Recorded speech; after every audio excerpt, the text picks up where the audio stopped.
Why is it saying I've not got them?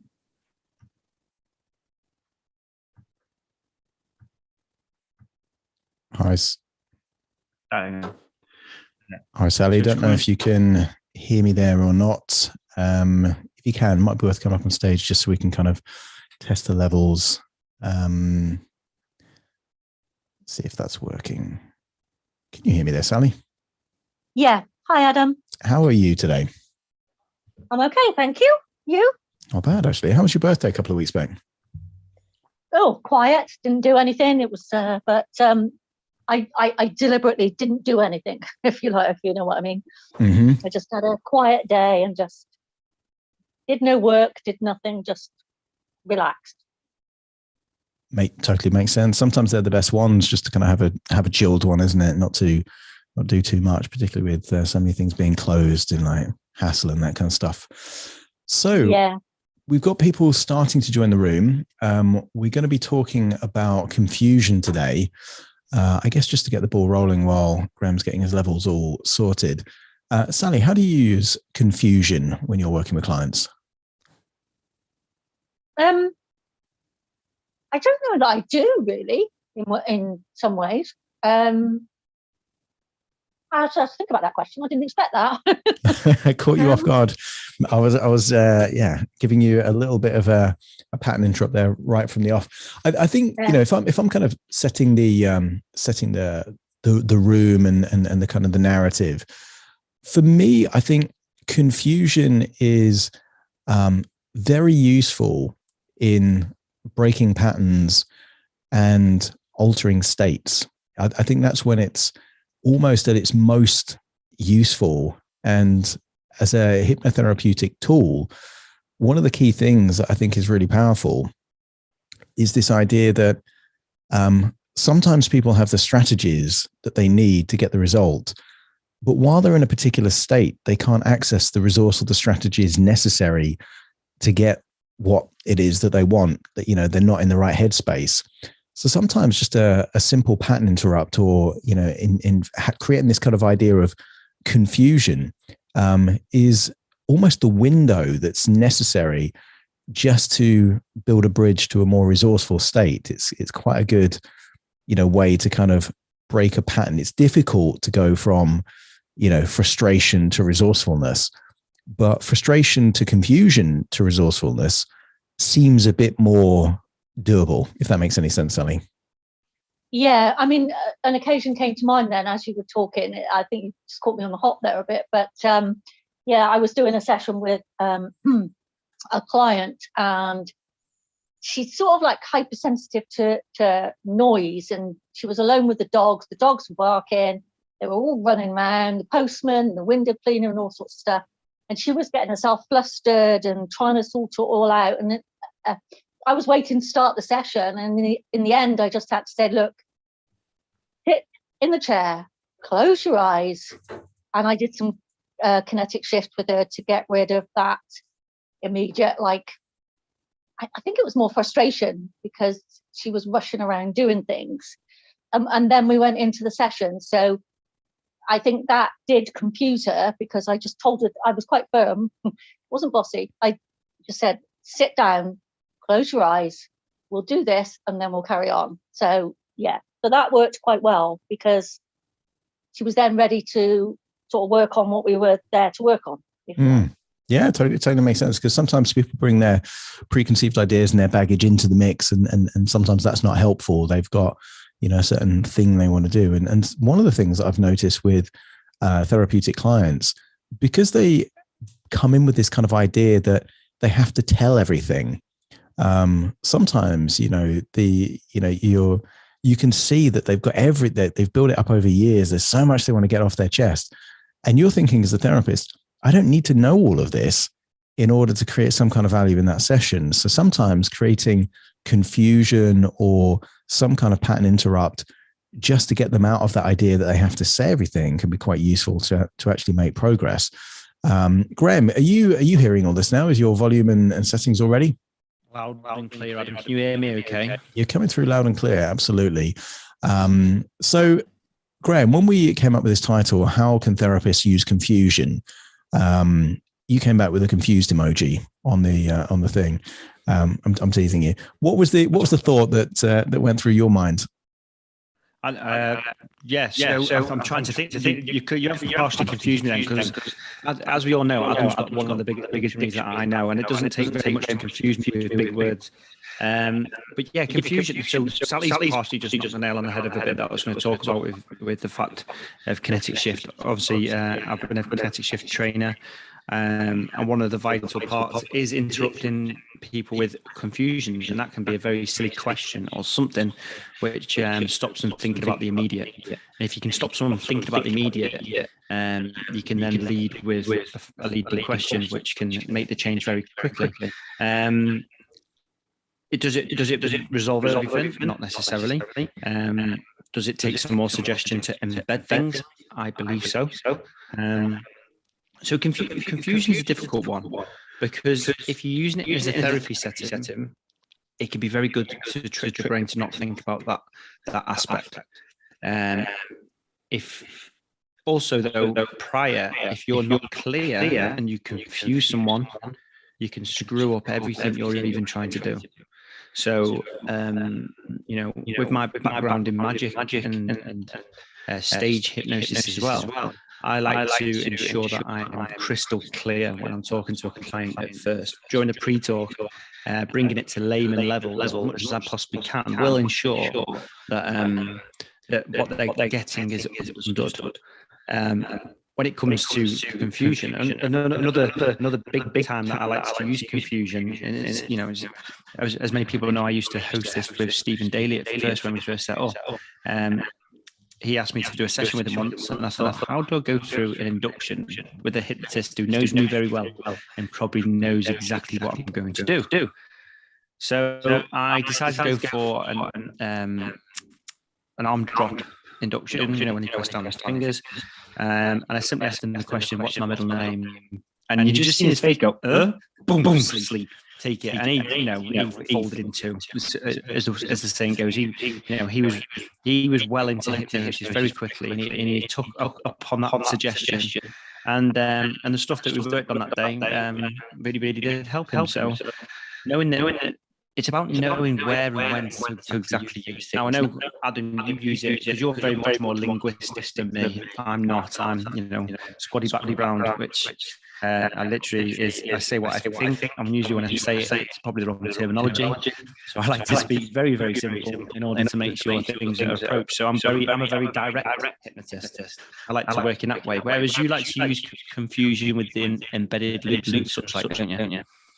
Yeah, I mean, one of the things that I really like as a therapist is going on the journey with my client, and whether you call it embedded commands or nested loops, for me, I like going on the journey, and part of creating levels of disassociation, I like this idea of, I got it from the movie Inception, kind of dreams within dreams, this idea of there are levels of disassociation, and that can create feelings of disorientation or kind of confusion, because depending on how many levels you go from, quote unquote reality, that can create a feeling of, because I'm further away from where, I was, therefore, it's the same principle of deeper and deeper, it's kind of further and further. It's just an analog, representation of away from, mindful and conscious minds. But when you do some of these things, I quite like using language that paces the experience, that they can do things in their mind that they can't do in reality. And that's the selling point of the imagination. So a phrase I've been using a lot recently is that if you have, I'm not saying there is a conscious and an unconscious mind, but if you have a conscious and an unconscious mind, then surely imagination is the interface between the two. In the same way that, you can have a powerful computer, but if you don't have a screen, you have no way of interacting with that computer. Same thing with a powerful mobile phone. So therefore, if they accept the suggestion that imagination is the interface between the conscious and the unconscious mind, and they agree with that, well, then it means that we get to go on this amazing journey where playing with their imagination is part of the therapeutic process. And then you've got lots of room to maneuver there. You can do that visually, in terms of visual metaphors. I quite like doing it linguistically as well. And, part of why I really like fusing NLP into hypnosis is reading the book Persuasion Engineering by Richard Bandler and John Laval, which isn't a therapy book at all. It's a sales book. It teaches people how to sell using NLP. But one of the principles there is things like phonological ambiguities, where you've got words that have multiple meanings. And sometimes if you've got a word that has a double meaning, but with a certain intonation that it means the inappropriate meaning for that context, of course they're going to be confused because they're trying to piece it together. What's the meaning of this sentence? So I think there are lots of different tools and tricks. I think fundamentally the big question we have to ask, not how do we confuse people, which is fairly easy, I think, but why? Why would we want to confuse people? And for me, I look at it very strategically from the perspective of, if they're in a particular state, and my personal belief system is that all states are very useful in the right context. Rage is a very useful, resourceful state if someone's trying to kidnap your child. Every state's resourceful in the right context. But we can also say that not all states are useful in the right context for the individual and the life that they're in. It's great to be relaxed, right before you sleep. It's not if you're thinking about going to the gym. There are different states that are useful in different things. So for me, mainly I use confusion as a pattern interrupt, as a stepping stone into a more resourceful state, or to wrestle control from them in order to lead them more into the direction which I think is going to be useful. And we'll all have experiences, I think, of where you're kind of fighting the client. They've got their preconceived ideas about what they're doing and how it should be done. And, I'm not meant to be like this, or I have to be in this position. Confusion is a great way where they start to relinquish some of that control. Conscious I've spoken for a bit there. Let's open it up to the audience. Do you have any ideas about how to use confusion? Do you have any great anecdotes of how you've used confusion? And, I think we should set ourselves the challenge of saying something that confuses all of us here, and we'll report back on how confusing that statement was. Welcome up, Steve. I was just going to jump in very quickly, Adam, as well. Sorry to jump in there, Steve. And good evening, by the way. What I did want to quickly just ask you, because as much as we're saying we'll use confusion and we'll talk about it, what sort of a demonstration? Because I don't necessarily use resourceful states as much. I will ask people for it. But if you're going to confuse someone, what sort of linguistics would you use? Would it just be the fact that someone's in that area, and if you think they're not in the right state, would you just ask them a random question? Would you do what would that confusion consist of for you to achieve your aim? Now, granted, I know it depends on the person in front of you because it's not scripted in any sort of way, but I think that's just a small example. Yeah, so it could be a question. If I give a non-therapeutic anecdote, it must have been a few years ago. So my son must have been about, 4 or 5, fallen over, hurt his knee, scratched knee, a little bit of blood. And my son's one of these boys at that age, any blood means he's going to die. Basically, it's kind of like extreme, he's completely freaking out. So I said, Nicholas, remind me again, what's your favorite color? And eyes went up. He's like, I think it's yellow. And what does that smell like? And he's like, really gave it some thought. He's like, lemons. He wasn't crying in that moment, So, yeah, I mean, he probably at some levels like, why is my dad asking me about my favorite color and what it smells like? But in going to that place of trying to figure it out, He was in a completely different state than this kind of, like there's blood, which means I'm going to die, which means, he was in an anxious state. So that's just a very simple way of doing it. And the more random, the better. If the goal is to create confusion, it doesn't even have to be a rational question. It could be, how do you spell, a sound that has no, phonetic spelling? You could do anything. And the more challenging it is, the more likely you are to create, a state of confusion. Yeah, that's brilliant. Oh, I'm not. I think you might be on mute there, Graham. Yeah, I am. Yeah. I was trying to get off the thing. But yeah, no, great. This is exactly how I thought it was. But as we know, we've got some people who maybe don't use this as much, and it's just great to bring that example of just. And I did like that way. Your son's mentioned a yellow, so straight away it's what does it smell of?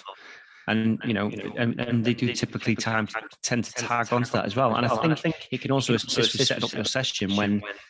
You can see what does that yellow smell like, and so obviously your son naturally went for a connection with lemons. If someone goes for something completely off the scale, what does it smell like? And it's just something even more random, which then can show you that's a potential area of where maybe you do need to come back and work on. Yeah, and it's also thinking about in children in particular, but you see from their faces they're in different states depending on what they're doing, so my kids love computer games. So if they're in a very stressed state and you just say, remind me again, what's that game that you love playing? Like they're already in that world, and sometimes one of the things that you can do is deliberately get things wrong. Isn't your favorite character, and get the name wrong, and they're like, no, it's this. Well, they're in that state at that point, so it doesn't have to be a confusion. What makes it confusing though is the context of, well, where did this topic come from? But we all know, full-grown adults, that, the randomness of a conversation, it can jump from one topic to the other topic without any rhyme or reason. And we still got the ability to go along with the flow with that. We're thinking, well, how do we get onto this topic when we were at this topic before? But we still go with it. But normally people have different states and you can access an angry state. It's very easy. You just say, what was that time when that person ripped you off? Now, if they go back to a memory of being ripped off, yeah, you can easily get someone angry because they're in that state where you did it. So if you can get someone in an angry state, you can definitely get them in a confusion state. Steve, welcome up on the stage. Did you have a question or a thought? Yeah, that's a fascinating subject. Just coming on this a little bit late, but for me, confusion really talks back to the basics that we need in life. And this relates to Maslow's hierarchy of needs and this sort of thing. Basically, when you boil it down, we operate at 3 levels. We need to survive. Beyond that, we need to thrive. And beyond that, we need to have meaning. We seek meaning as human beings. And confusion kind of sparks the search for that meaning. We're confused about something. We're struggling to find the meaning for it. And that tends to map over into other things. So when Adam, when you're saying that story about your son earlier on, and you were using what you could easily call a confusion technique, asking about, what a color smells like, that kind of maps over into other areas of his life, and that'll stop him from becoming so upset. I don't know if anybody listens to the Hubermann podcast. Anyone listen to that at all? I haven't, but I'm curious. He's a neuroscientist and ophthalmologist. He does a podcast every week. It's all about brain matters and how the brain and the body work. A fascinating guy. And he talks about this thing called limbic friction. Now, he freely admits this is something he's made up himself. You won't find this in the science, in the neurology books or anything like that. But he describes limbic friction, if I can get it right, as the ability or not to move from a state of rest to a state of action, or from a state of action, anxiety basically, back to a point of rest. And sometimes we have trouble getting from one state to another. And a confusion technique in the right place can do that. It can get us curious, basically. That search for meaning kicks in, and it creates a sense of wonder that maps over into other areas. And for me anyway, that's why confusion techniques seem to work. And they can work at the very, very simplest level. You're asking this just now. And Freddie Jacquin has just got this wonderful little line which goes, are you in a trance? Not in a trance. And he just drops it in. It's light as a feather. And I just heard him doing it to somebody else. And I just started drifting off myself when he said that. It's just absolute genius. So it doesn't have to be anything complicated. I mean, yeah, you can go into these wonderful little things like, hypnotizing hypnotists can be tricky, and these little things to deliberately try and confuse people. But I think the lightest touch with confusion is the best.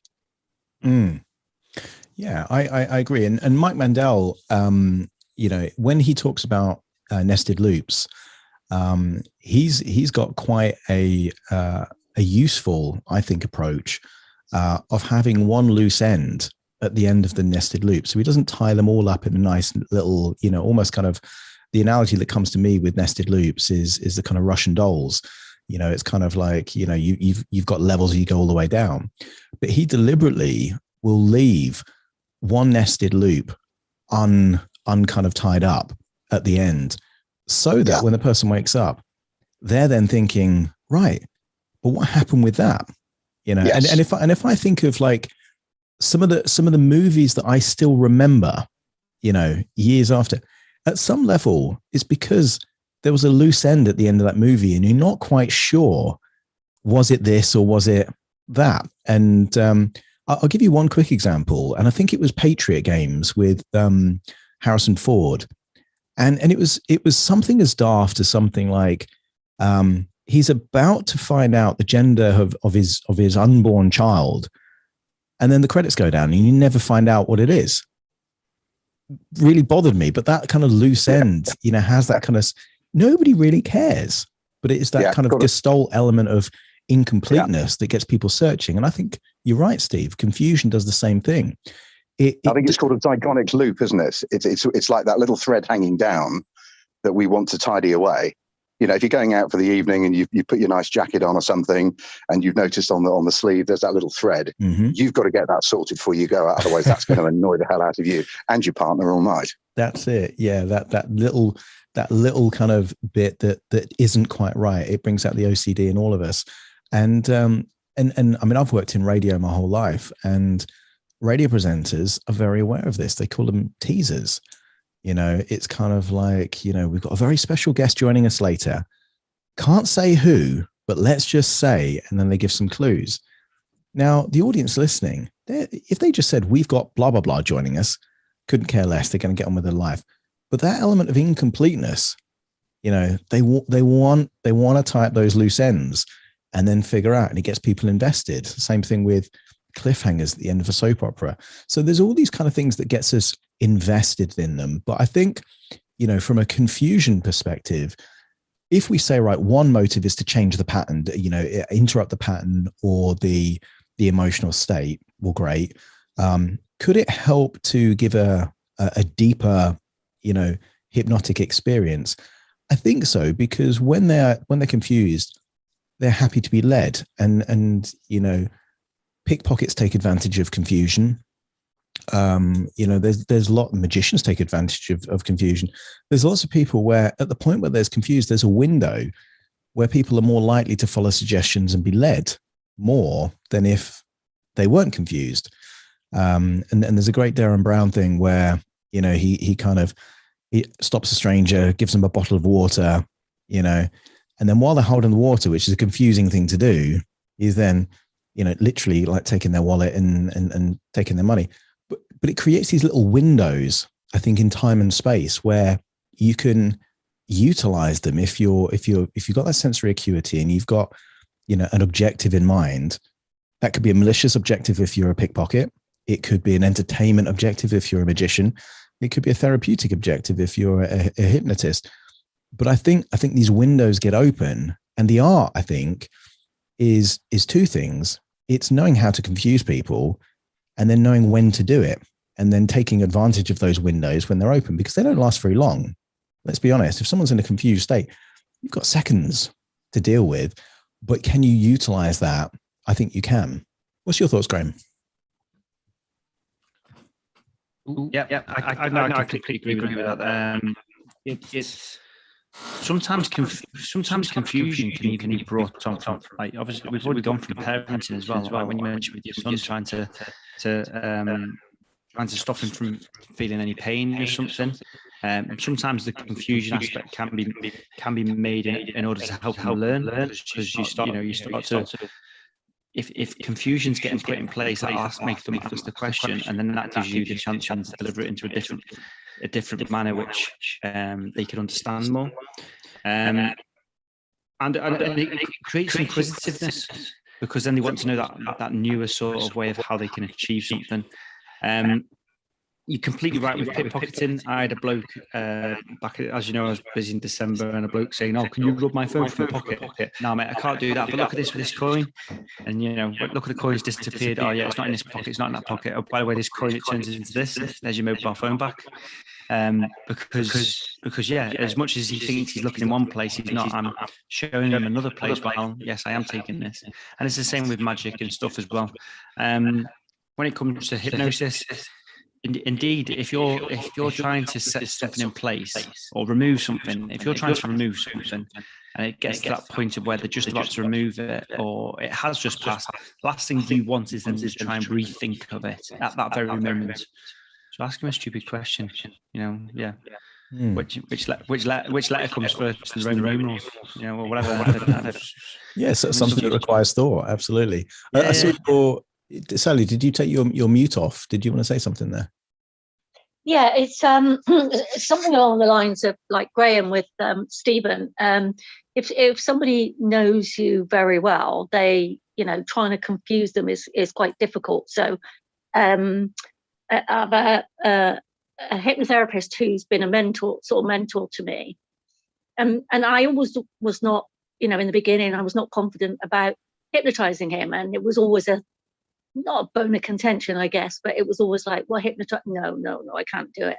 And then recently I trained in IEMT, and we were having a conversation, and I just switched into doing IEMT on a memory that he said came up, and it totally threw him, because it wasn't what he expected, because it's not how I had been.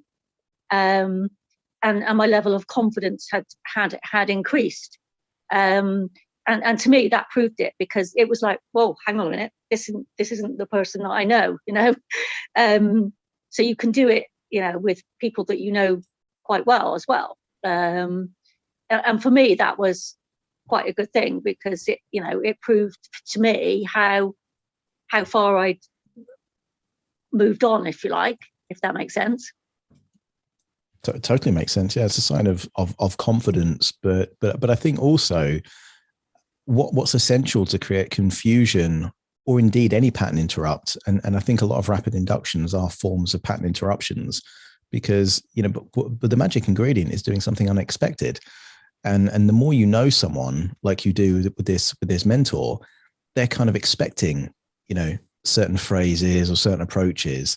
And therefore they might be going along with it, but is it the true experience? And therefore doing something unexpected, as you did there, using a completely different protocol, probably caught them off guard a little bit, create a bit of confusion. Oh, who's this? Like, what's this? And that window gets open, and then it seems like you utilize that quite well. I quite enjoyed it. Sounds like I can tell from your tone of voice. Steve, I saw your mute come off briefly there as well. Yeah, I was just thinking back to what Graham was saying earlier. Graham being a soldier, and he said, you're a plain talking guy. You get to the point. You're very, very direct. I was had by a guy with a very, very military presence. I might have told this story here before. I was at Bournemouth Station, very, very busy sort of commuter time, and this guy approached me in they weren't proper military fatigues. They were civvy ones, but it was all in sort of camo gear, and he just came right up to me and he looked me straight in the eye, gave me his name, his unit, his rank, told me he was on a mission, and he'd been dropped in Bournemouth, and he'd accomplished his mission, and I think we've lost Steve there mid. I think he's back. Steve, you dropped off. Steve, we lost you a second. I think Steve's doing a crafty confusion induction on us by dropping off the call mid anecdote. Sorry, there we go. Are we back again? I want to know what happened at the end. Don't do this to Yeah, us, what did we get Steve. to? Yes. So this guy came up to me, Bournemouth Station, gave me his name, rank, his number. He'd been on some mission. He'd completed it. He needed to phone back to his base, and he told me where his base was. And could I give him £2, for which I would be refunded if I gave him my phone number? And before I'd known it, I reached in my pocket, pulled out a couple of pound coins. This is before the £2 note, £2 coin came along, so long ago now. And he thanked me, took my phone number, and it was only as he walked off and I saw him going up to the next guy and doing exactly the same thing that I realised what it was. Now, just breaking that down, that was a perfect confusion technique. But in one sense, it doesn't look like it, because he is showing authority. He's using an appeal to authority because he's got a uniform, his dodgy uniform, but it still has the same effect. But he was clearly not military. You could tell by his face, the way he spoke, his haircut and everything else. There was a mismatch. There was an apposition of opposites. And that apposition of opposites comes in a lot in confusion techniques. As I was saying earlier, Freddie Jacquin's thing. Are you in a trance, not in a trance? There's the opposites there. A little line that I use when I'm doing not kinetic shift. I was casting this other one. God, I've forgotten the name of it now.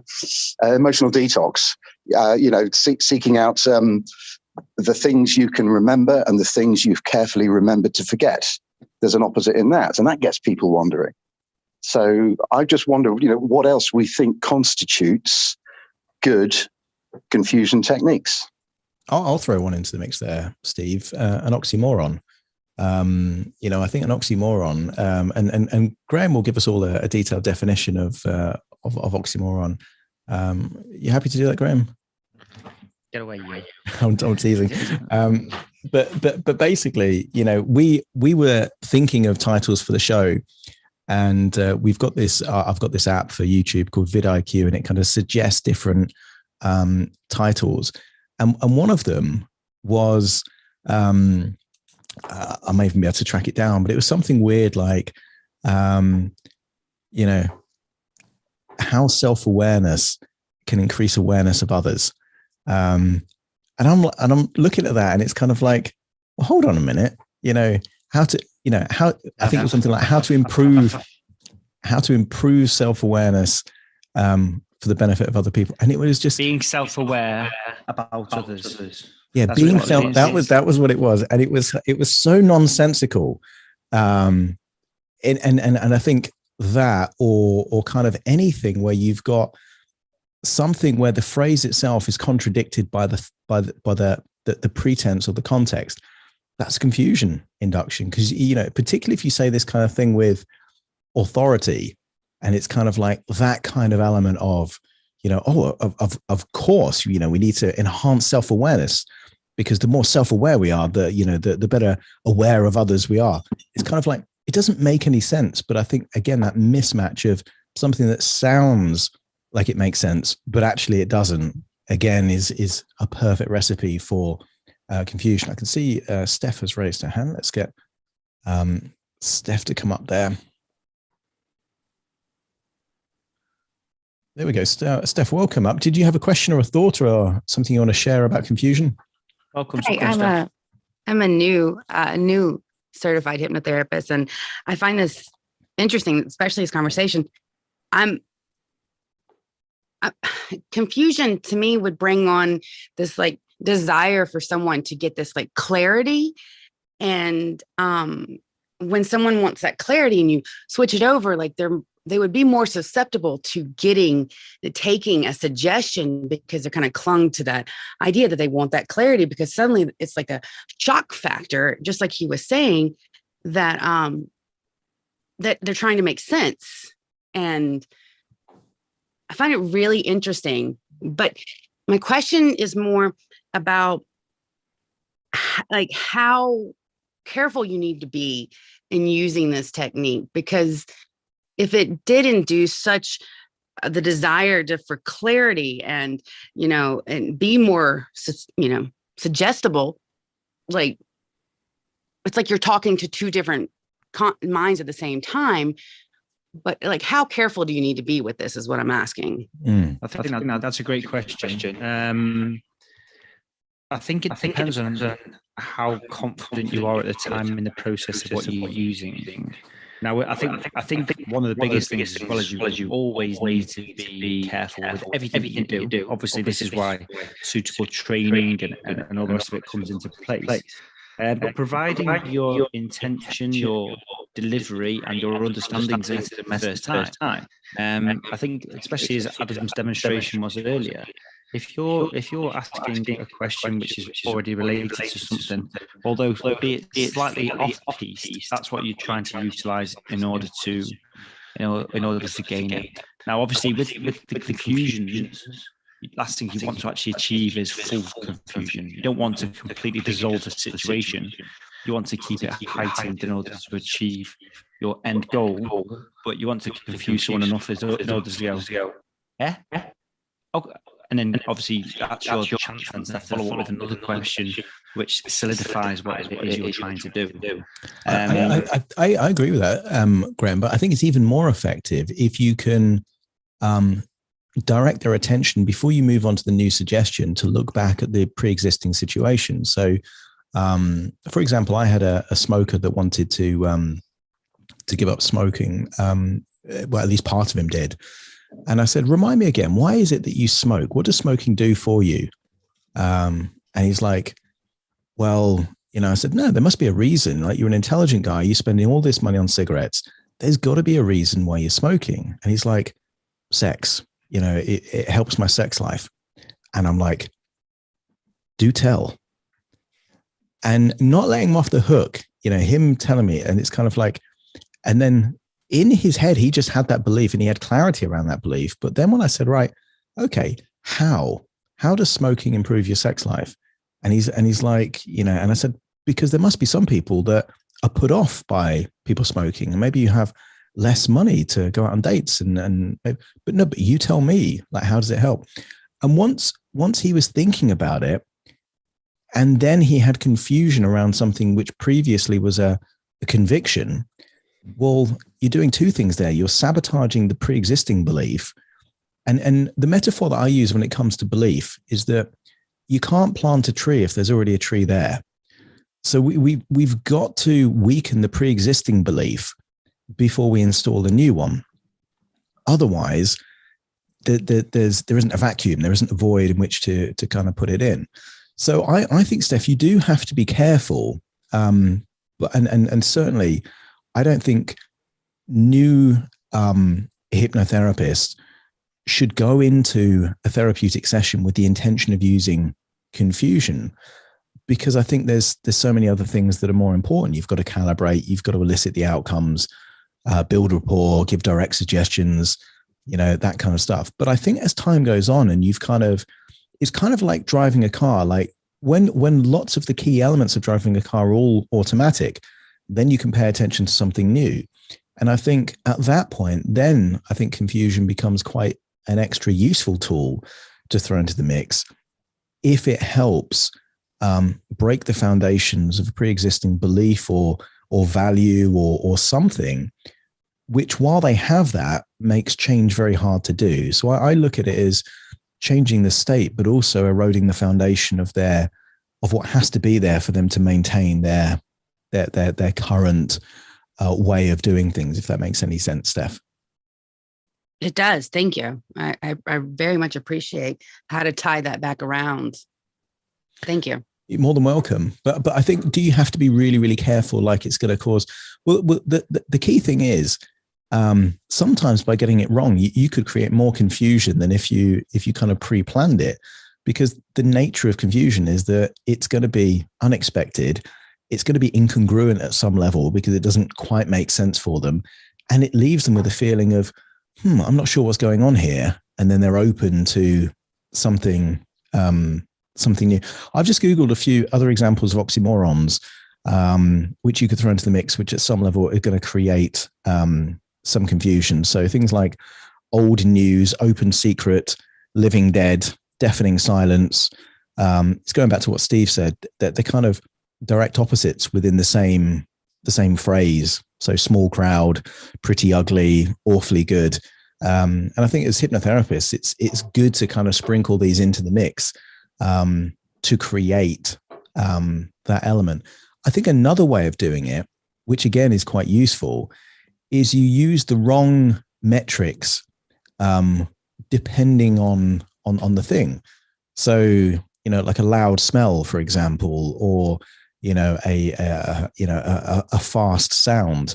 These kind of things, it's kind of like, well, how does that work? And in them trying to puzzle it out, of course they're going to be confused because it doesn't quite go together, if that makes any sense at all.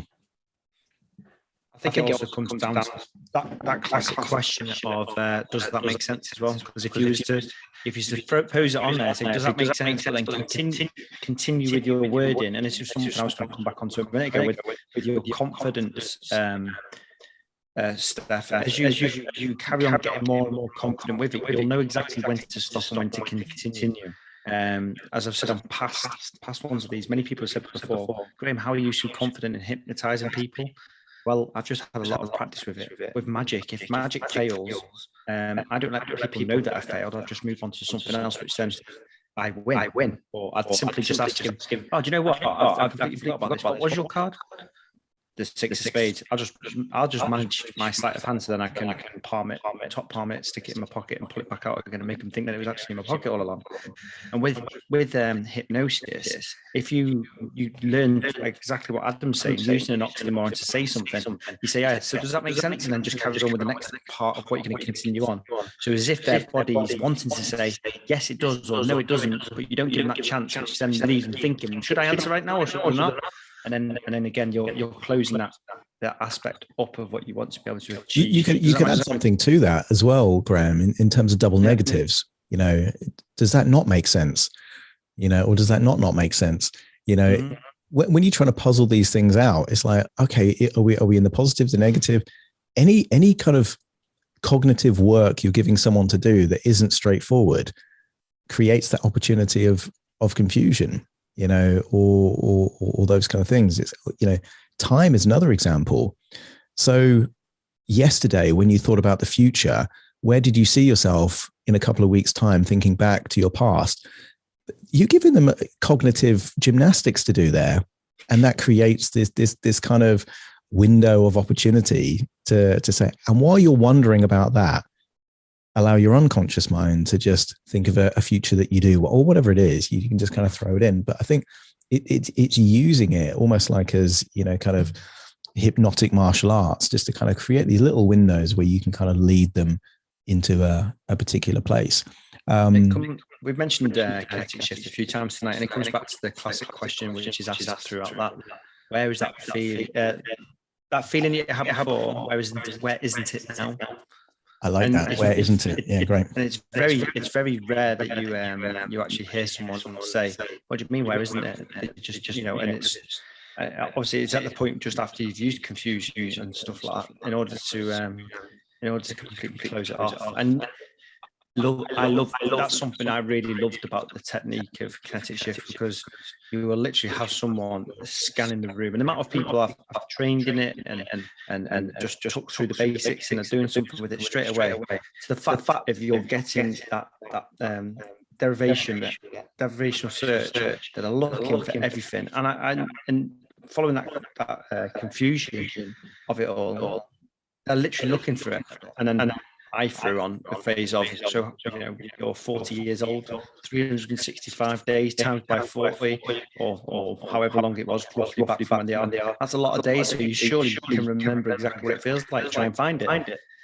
Obviously you can put more NLP language patterns on top of that, and that confusion really does help solidify the removal of which then you can allow things to go forward as well. I think there's also a way that you could use a double bind to create confusion as well, because if they've got the illusion of control, but actually whatever they say, it's almost that element of, heads I win, tails you lose.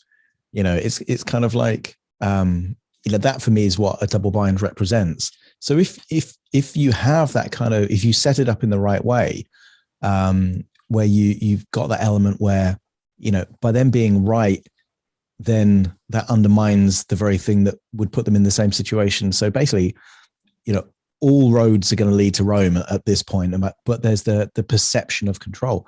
Them figuring out that, I think, also creates, because you can see it in their face when you tee up a double bind well, there is that little bit, you've got me. It's almost like Connect 4. I don't know if you, this could be a weird analogy, but sometimes when you play Connect 4, you can make it where it doesn't matter if they try and block one pathway, they create the pathway for another one. Whatever they do, they've lost. But there's that look on their face when they figure out, you've got me. And I feel like that's kind of priceless, I think, in hypnotherapy. And for me, double bind is that kind of Connect 4 metaphor where, heads I win, tails you lose. They're gonna move towards that direction because you've got them in an arm lock, and they're gonna move wherever you want them. Does that metaphor make any sense at all, or am I just gone insane on this Clubhouse? It makes complete sense to me with 3 kids. Absolutely. Yeah. When you speak about martial arts, and like if you do have someone in a headlock, their only options to move in certain other directions that you're kind of moving them into. So yeah, I get it. Thank you. Thanks, Steph. You've restored my sanity in that phrase. Steve, any further thoughts from you as we're kind of creeping to the final stretch? Yeah, I just noticed you slipped into a sort of very Milton Erickson style thing with your little line a while ago about what was that thing you were thinking about before? That's straight out of Milton Erickson. And we've mentioned, or we've referred to Carl Smith a couple of times, emotional detox and kinetic shift. And Carl is sort of famous for his direct approach. But I've always said this about Carl: he is and he isn't. His style is very direct, but when you listen to the delivery of the language and the things he's offering up, it's very permissive. It's very open. It's actually, I think, very Milton Erickson. He's, this thing about going to a mystical place, a magical place where you can make this perfect positive lifestyle changes. It's just leaving it wide open.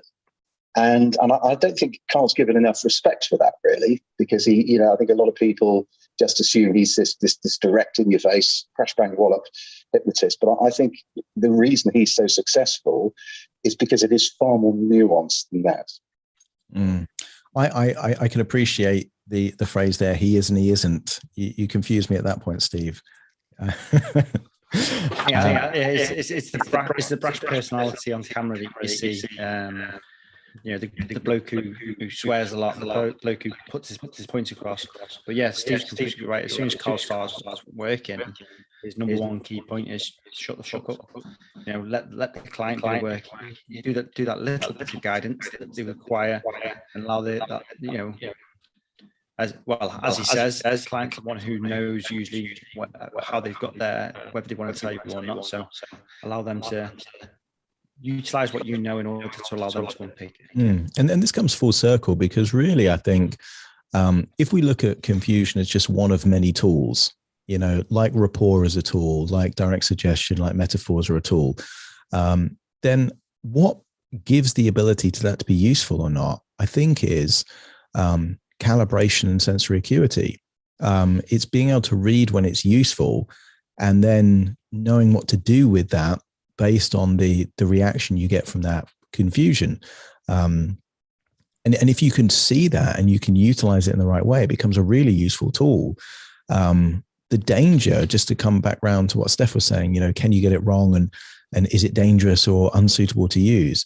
I think if you haven't built up that ability of sensory acuity and calibration yet, then it has got the possibility of breaking rapport. I think that's the real danger with trying to introduce confusion, because yes, you can create this kind of window where you can kind of steer them in that direction. But the other possibility is they lose confidence in you because you're not making any sense. That's also possible. So I think at some level you do need, just to use your kind of magic metaphor there, Graham, whatever their reaction is, you need the ability to get them back on track, whatever they do. So if they're confused and you can utilize the confusion, great. If they're confused and you've broken rapport, then you might need to give an explanation. or something else to get that rapport back rapidly to then keep them on side. But that for me, I don't think it's detrimental to the therapeutic process so long as it doesn't break rapport. I think if it breaks rapport and the client's like, that's just nonsensical, that's weird, that's the biggest danger, I think. Intuition comes into it as well, though. Learning to read people, to a certain extent. And, I find having lots of things in your toolkit that you can use that's also a confusion, because if you're using one thing and that's not working, switching to something else, like I said, switching from hypnosis to KS is enough of a confusion in itself. You don't need to use words or anything like that, but that's just my point of view. Yeah, I agree with that, Sally. And I also think anyone that's actually come to see a hypnotherapist, they're expecting something out of the norm anyway, because that's why they're seeing a hypnotherapist. So if your language is a bit off and you're doing things, I think if you cover that in the pre-talk and you say, look, everything I do is going to be for the purpose of creating some kind of positive therapeutic outcome for you. Some of it may seem strange, but, suspend any judgment just long enough to see if it gives you the result that would be useful. Then you've kind of inoculated that kind of weirdness later. If they then, where's that come? Oh, no, he did say that, there might be some kind of different approaches. And of course, that element of, well, if you keep doing what you always do, you're going to always get what you've always got, means that they should be expecting something different, because, the goal is to get them out of the maze, the labyrinth that they've tried to get out by themselves and they can't. Therefore, we have to try a different approach, because otherwise, let's be honest, clients aren't paying to feel relaxed in a chair. They're paying for an outcome, so long as we prime them that whether it's confusion or any kind of protocol that we're using is for that purpose, I think there's sufficient goodwill there that you can kind of inoculate against that kind of element. And the person I've seen, he gets a very kind of divisive press, but in my personal opinion, Tony Robbins does confusion inductions very well. He can utilize pattern interrupts, and he can utilize the audience to create state changes very, very well. I don't think, he's given a lot of credit, I think, as a coach and as a motivational speaker, I guess, but, he's a very good hypnotherapist, and very good at changing emotional states rapidly. And, I've seen him do great, utilize confusion very well, to the extent that when, someone in the audience says, I'm confused, people start cheering, and that itself doubles down on the pattern interrupt, because then there's that kind of psychological reward that people are celebrating the idea of confusion. But that's because it's been communicated that confusion is a stepping stone out of the pre-existing pattern that they were in before. And I believe that. I think it is a very useful stepping stone. Yeah, I agree. Sally, was you going to say something? No, sorry. I don't know why I pressed the mic. Sorry. I've just noticed we are coming very close towards the end this week. If you have joined for the first time, I've pointed a little bit towards Steph, because first time I've noticed you on here, and you've come and talked. Thank you. We are here typically every Thursday, unless obviously live just getting away. Here at 9 to 10 p.m. UK every single week. Topics, if ever you've got an idea for a topic, as always, please do reach out to myself or Adam. You can get our details via clicking onto our profile. You'll see our Instagram and such like on there, or just reach out to us, Graham Webber or Adam Cox on Facebook. And yeah, we look forward to assisting. If there's anything that's got your thinking tonight, please do feel free to reach out to us, and it's really great to hear any feedback too. Adam, is there anything you'd like to share just towards this last couple of minutes? Yeah, I guess wrapping things up, and I think for me, confusion is useful. I think it's a useful tool. I think it's helpful for therapists to be able to get good at confusing clients, not permanently, but in the right moments.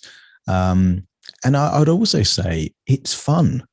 It's fun to use confusion as part of the therapeutic process, as long as you're not doing it for your own entertainment, and it's designed for, actually assisting the client to achieve their outcome. But what's great about confusion is that the kind of things that would just be inappropriate to say in a standard conversation, or that kind of makes you just seem a bit silly, like a mixed metaphor, for example. People are rolling their eyes if you do that in normal life, but if you do it in a hypnotherapy session, you're kind of like a hypno genius at that point, because you're kind of creating, all these kind of different levels of experience within the same, representation. So it's a fun thing to do, and also a beneficial thing to do, so long as we treat it as a way of facilitating or accelerating the therapeutic outcome. And I'm inspired to do more confusion, I think, in my therapy, because it's not, let's be honest, it's not front of mind. People don't prepare for a therapeutic session and say, right, how am I going to use confusion in this particular session? It's like, it's what protocol is going to be most effective, or how do I elicit the key thing, or going back to the point of inception or the sensitizing event. So look, confusion is never going to be front of mind, but I think as therapists, it's fun to do, it's helpful to do. And I, for one, will be doing a lot more confusion in my sessions going forward. Any final points or questions from anyone? No, I think we've confused everyone. Should we wrap up? I just wanted to say that I'm totally confused. Excellent. Mission accomplished. Mission accomplished. Great talk tonight. Thanks for everybody. Thanks, Steve. So yeah, just to echo what Graham said, we should be here next Thursday, different topic. If you want to suggest any topics, please let us know. Thanks to everyone that's joined us up on stage, and in fact, from the audience. Really appreciate your time, support. If you know any other therapists that might want to be involved in these kind of conversations, let them know. We're here every Thursday at 9:00. And thank you again for joining us.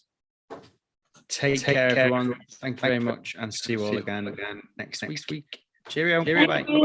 Bye-bye. Night. Night.